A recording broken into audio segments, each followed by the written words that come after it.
I am a 50-year-old woman who, from a young age, embraced a belief in reciprocity. I trusted that my diligence and kindness would be met with the same from others. This principle guided my relationships, and I firmly believed that treating people with compassion would inspire them to do the same. Even after marriage, I held on to this belief, hoping that my care and thoughtfulness toward my husband would be mirrored by him. Back then, the expectations placed on women were different. We were often expected to make sacrifices, and I accepted these norms wholeheartedly. I devoted myself to my husband and children, confident that these sacrifices would lead to a fulfilling future. Yet, life didn't unfold as I had hoped. Despite tireless efforts and countless early mornings dedicated to my family, my work often went unnoticed, overshadowed by complaints or minor mistakes. I wasn't forced into this lifestyle. I was just an ordinary person who married a coworker 5 years my senior, conforming to the societal norms of the time. After the birth of my daughter, I left my job to become a full-time housewife. I never regretted the decision, seeing it as a natural step for maintaining family harmony. My life wasn't glamorous like the stories in TV dramas, but it was stable and manageable, until my daughter reached 9th grade.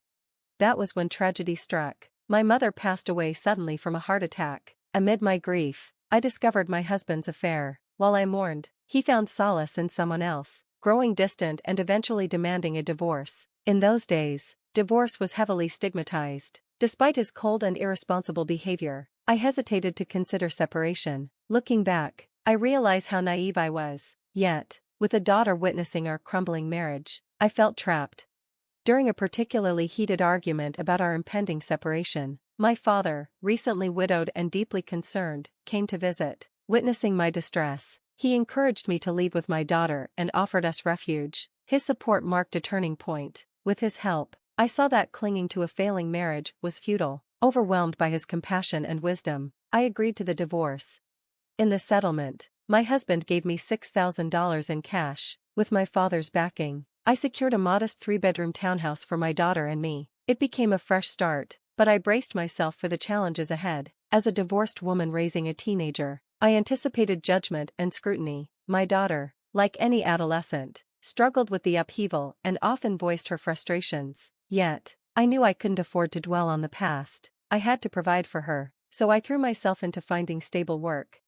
Being an older, divorced woman with a dependent child posed challenges in the job market. Undeterred, I juggled multiple part-time jobs, worked night shifts, and took on freelance work whenever possible. As time passed, my daughter reached her senior year of high school. Despite our financial struggles, she excelled academically and found ways to thrive. Motivated to secure her future, I took a demanding job at a 24-hour restaurant. Enduring 11-hour shifts, I saved 2/3 of my earnings for her college tuition.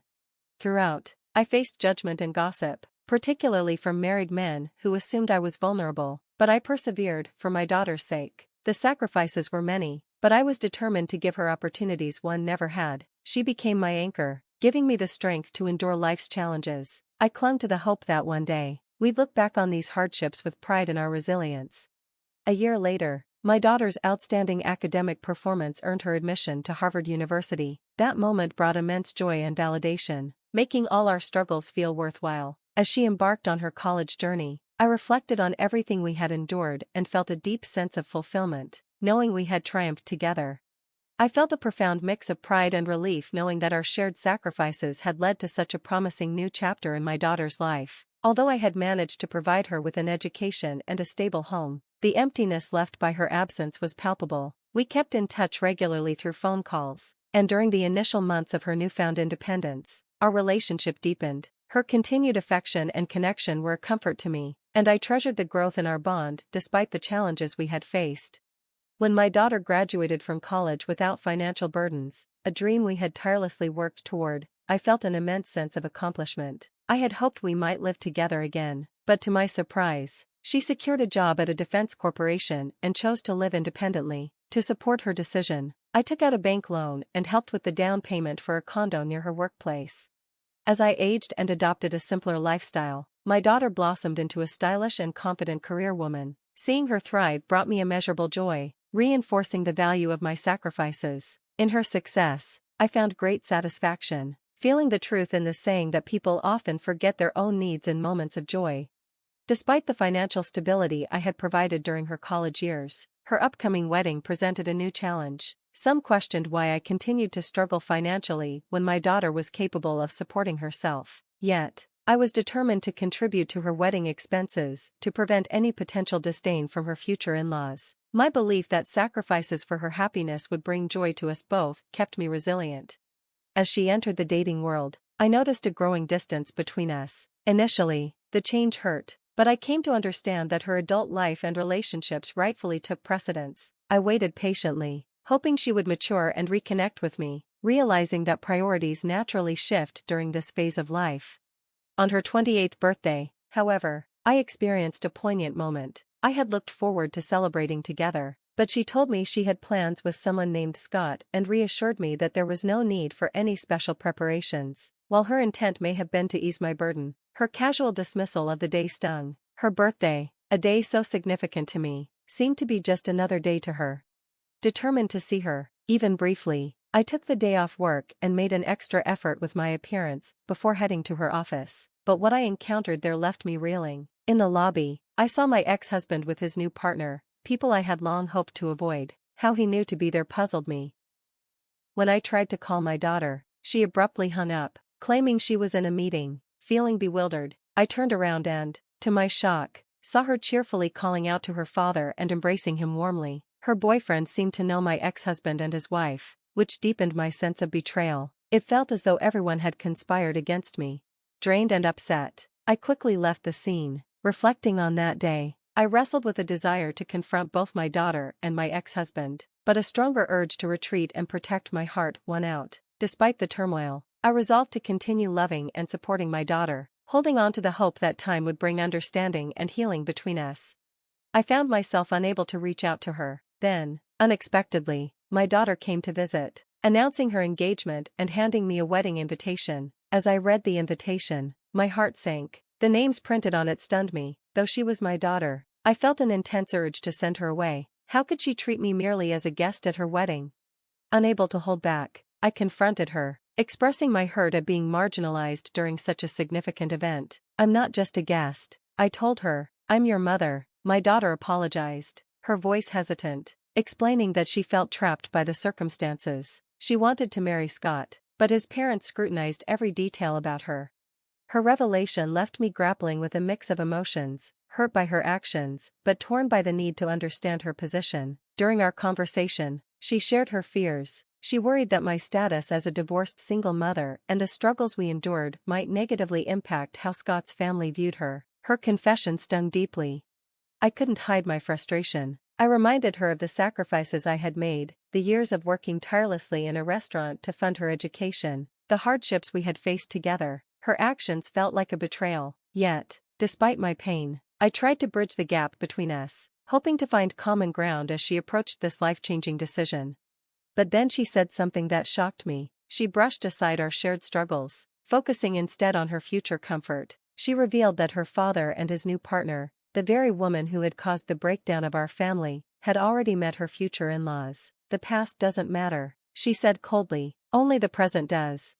Her dismissive attitude hit me like a blow. For the first time, I harshly expressed my disappointment. In response, she retaliated with a bitterness I hadn't expected. "If you want to remove me from your life," she said, "then reimburse me for the costs of raising me." The exchange escalated quickly, her words cutting deeply. She stormed out of my home, declaring us strangers. Left alone, I stared at the wedding invitation she left behind, noticing that another name, her father's, had taken the place where mine should have been. 2 years later, I received devastating news. My father, who had chosen to live independently to avoid burdening me, had passed away. His death hit me hard, bringing with it a painful realization of my shortcomings as a daughter. A few months after his passing, I inherited the modest condo where he had lived. It became a poignant reminder of the family ties and challenges that had shaped my life. As I stood in that condo, I thought about the money I had saved for my daughter's unused wedding. A bittersweet realization dawned. I had spent so much of my life sacrificing for others, trusting that my devotion would be enough, but perhaps I had neglected myself in the process. It was time to change. I decided to start living for myself, even if it felt late in life. Reflecting on everything I had endured, I resolved to prioritize my own desires and needs before it was too late. Amid these reflections, A close friend, a real estate broker I had worked with during my restaurant years, offered a glimpse of a new path forward. I had spent most of my life sacrificing for others, trying to meet expectations and ensure those I loved were cared for. But one day, a close friend, a real estate broker I knew from my restaurant days, challenged me to consider what I truly wanted. She encouraged me to break free from societal expectations that demand women sacrifice endlessly. Her words sparked something in me, a desire to live for myself.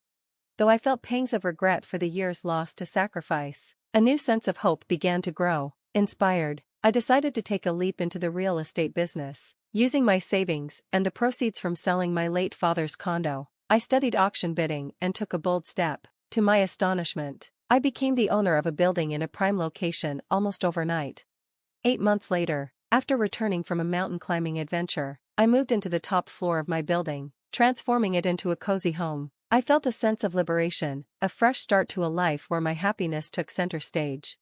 One evening, as I rested from my adventures, a knock at the door interrupted my thoughts. Exhausted but curious, I opened it to find my daughter standing there. She was visibly pregnant, holding a chubby-cheeked toddler, with tears streaming down her face. Her life, she confessed, was in turmoil. Her husband had become violent and unfaithful. Now, on the verge of giving birth and needing to care for her young daughter, she sought refuge with me. Her arrival stirred a tempest of emotions. The wounds from our past, her disregard for my sacrifices, and our bitter parting, were still fresh. She admitted that beyond seeking shelter, she needed financial help. She even hinted at a claim to the money I had once set aside for her wedding and my inheritance. Caught between compassion and anger, I confronted her. I saved for your education and your wedding. I sacrificed everything for you. You once told me to stay out of your life. Now, after all that, you come back and ask for money? The bond between a parent and child isn't something to be exploited whenever it's convenient. Her response cut deep. I am still your daughter. You raised me to be strong, but maybe you were too busy working to teach me how to be a better person. I've become selfish, but now, I have no one else. My father's new wife ran off with all his money, and he's disappeared trying to find her. If you abandon me, I'll be like an orphan, with no one to turn to. How could you turn your back on me and your grandchildren? Her words overwhelmed me. In the heat of the moment, I pulled out all the cash I had and threw it at her. Take this money, I said coldly, but after this, don't come back. I won't let you walk in and out of my life as you please. Your life is important, but so is mine. I watched as she left, carrying her child and her unborn burden. The pain of asking my daughter to leave was almost unbearable, but her selfishness, and the echoes of past grievances, had become too much to endure. After that, my daughter never returned. Too proud to admit her mistakes, she cut ties entirely. I often wondered if things could have been different, if she had come back genuinely repentant, seeking forgiveness and understanding. Perhaps I would have found it in my heart to help her, to confront the mess her husband had made of their lives. But that moment never came. Instead, I was left to reflect on the complexities of our relationship, the pain of our separation, and the lessons I had learned. Despite everything, I couldn't help but feel disappointed. My daughter had erased me from her life to pursue a marriage that ultimately brought her misery. It left me questioning why both she and my husband had made such destructive choices, despite the sacrifices I had made for them. Now, I see that the only person truly living the life I envisioned is me. This experience taught me a valuable lesson. No matter how strong your relationships may seem, you must prioritize your own well-being. Betrayal can come from anyone, but the one person who should never betray you is yourself. Happiness, I've learned, doesn't come from the sacrifices you make for others, but from the efforts you invest in fulfilling your own life. My story may seem like a tale of a life half-lived, but I'm determined to fill the rest of it with experiences and joys meant solely for me. Thank you for listening to my story. I hope it brings insight and encourages you to cherish your happiness and dreams. Let's cheer each other on toward a life fully lived.